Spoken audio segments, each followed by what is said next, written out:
is Captain Chaudhary. In this video of Enhanced Survey Program, we are trying to learn various things under Enhanced Survey Program. We said that this is not really a new survey. It is the method by which you have to conduct a survey. We have had the initial survey, intermediate surveys and renewal survey otherwise also. But now in case of these bulk carriers and tankers, which I say they are a little longish, which experience extra or more longitudinal stresses. Now these ships, they have to be tested in a particular way. So the two most important tools of testing are, methods of testing are close-in inspection, close-in survey and thickness monitoring. So it has been specified, like in STCW code in 95, they specified like this is how you have to give the training. So here in these in this code it has been stated, in the annexes it has been stated like this is how you will be doing thickness monitoring, this is how you will be doing the close-in inspection. How means this is the frequency, this is the area, this is the extent to which you will be doing thickness monitoring or close-in inspection. So there are actually 4 sets of annexes. Bulk carrier, you have single hull bulk carrier, double hull bulk carrier. In case of tanker also you have single skin and double skin tankers. So that means there are 4 sets of annexes, and there are large number of annexes. They give you guidance in respect of various things. So we will I will basically talk about single hull bulk carrier. What does the code say in respect of thickness monitoring and close-in inspection, right? And with that one can get an idea. A student gets an idea that similar thing must be done probably about the other type of ships, that is double hull and then tankers of the two kinds, right? So let us see what it says in Annex 1. So it says 25% of shell frames in the forward cargo hold at representative position. That means, in a bulk carrier, the forward hold was considered as the culprit in most of the accidents, most of the cases.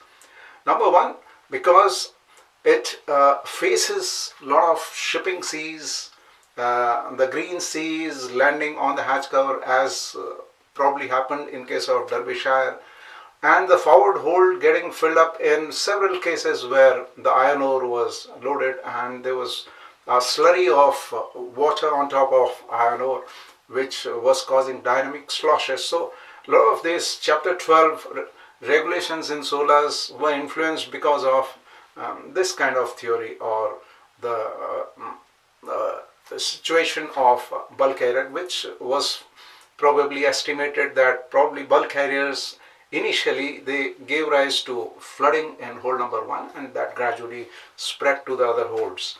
So it says that in this forward hold you pick up randomly 25% of the frames. You will test them thoroughly. You will do the close-up close-in inspection. Close-in inspection, as I told you before, it is like doing the inspection at hands reach range as well as visible range. That means they should be visible and your hand should reach to feel what is the condition of the frame. Then it says selected frames in the remaining cargo holds. So once you have done 25% of the frame inspection in the forward hold, you go to the other holds and you select the frames at random. That means all the holds behind hold number 1, you will do the frame inspection randomly. Then it says one transverse web with associated plating and longitudinals in 2 representative water ballast tanks of each type, that is topside or hopper side tanks. Now you have to select 4 tanks. That means 2 hopper tanks and 2 topside tanks which exist on the bulk carriers. Like you have to consider that these tanks are representative tanks too. also show the condition of other tanks, right? So these representative tanks, you will select the web along with the longitudinals and plates which are associated with the web. Two selected cargo hold transverse bulkheads, including internal structure of upper and lower stools were fitted. You also have to select two cargo holds. So I would say you can go to any two cargo holds and you select the bulkhead. Now when you are testing the bulkhead, you have to see the condition of the bulkhead, the strength at close range, and then you also look at the stools, that is upper stool and lower stool, internally, not only from outside but from inside also. Now these stools, they take up some area of the hold, apart from the bulkhead. They extend beyond the bulkhead. The idea of the stool, if you talk about the lower stool, is basically to spread the weight, the immense weight of cargo which would otherwise come on the bulkhead, it would be spread. And the stool on the upper side, it is very helpful in case you have a cargo that would ship, like for example grain.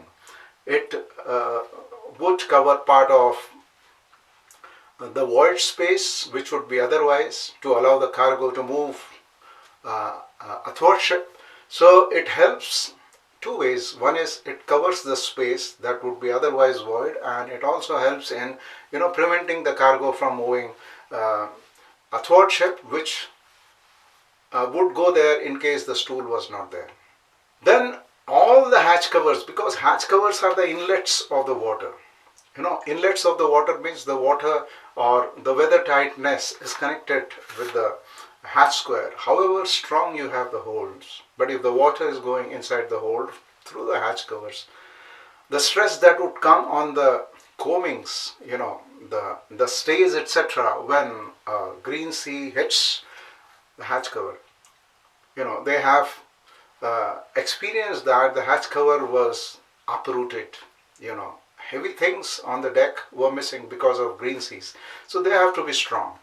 So therefore you will test all the hatch covers and corresponding structures, for example, hatch side coaming and the stays and the strengthener which are associated, the channel, the thickness of the hatch cover. So these things are to be done. All these areas that I talked about would be done in close-in inspection. You see, the idea of enhanced survey program is using these two tools which I said, close-in inspection and thickness monitoring. You are indirectly using the experience, you are indirectly using the status of the ship, which is in a certain voyage or carrying certain types of cargo. You are also using, in a way, the principle of probability to detect if there is any area exposed to the deterioration. So you repair that area or take the correcting action before the ship gives way. Now, as I was talking about the single hull bulk carrier, the Annex 2 is in respect of requirement of thickness monitoring. If you look at the enhanced survey program, the maximum thrust is given for thickness monitoring. Every aspect of thickness monitoring is carefully assessed. Even the company who is going to do thickness monitoring has to be capable of doing the proper thickness monitoring. So let us see what is stated in this table of Annex 2 in respect of thickness monitoring. So now in case of the bulk carrier which is less than or equal to 5 years, if you are doing a survey, then you will be actually picking up only suspect areas, because we are talking about almost a brand new bulk carrier. But the suspect areas would lead you to a point where detailed inspection or more inspection has to be done. Of course, there is always a discretion of surveyor. If he sees deterioration, he would probably do more inspection in case. But here it says in the table that if the the bulk carrier is 5 years or less, then you just pick up suspect areas for thickness monitoring. Then if the age is more than 5 years but less than or equal to 10 years, you pick up suspect areas, and then also within cargo length, 2 transverse sections of deck plating and relevant wind and water strakes. That means cargo length means you don't include forecastle, you don't include aft accommodation, you include the middle area where you are carrying cargo. Now in this area you have to pick up a transfer section, right? Pick up the transfer section whereby you have the platings and everything which is passing through that transfer section. You see the transfer section of it, right? And also that area which it says the water and wind area, it is like an area between the loaded water line and the light water line. So this area is exposed to, is in contact with either water or the air. So this particular area, all the strakes means it is set of plates. Strakes, they start from the bottom upward. Garboard strake, then you have strake A, B, C, etc. So all these strakes which exist between light and loaded water line relevant to that transfer section, thickness will be inspected. So as has been said that the thickness monitoring and close-up survey, they are interrelated. So here it says that whatever close-up survey you have done, as stated in Annex 1, whatever close-up survey you have done, all those areas we will do the measurement, thickness measurement, and in addition to that we will also try to make a graph, the graph of growth of corrosion, in what way the corrosion is developing, so that we are able to know like which areas are prone to getting corrosion. So the tendency of the plate deteriorating can be detected. Then we have to select certain strakes outside the cargo area. We have already talked about the doing of thickness measurement in the cargo area, but the areas which are forward and aft, we have to talk about this area between the light water and load water line, which is called water and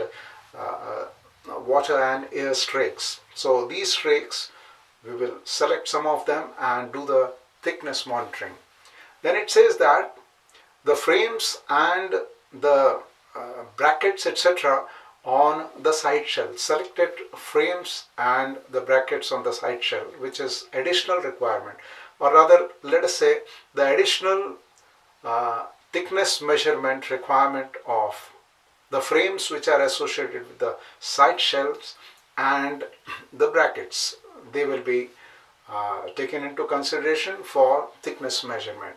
So this is how it has been laid in the rules, it has been laid in the Enhanced Survey Program code, ESP code, as to what is to be done with the bulk carriers and tankers at the renewal survey and the intermediate surveys.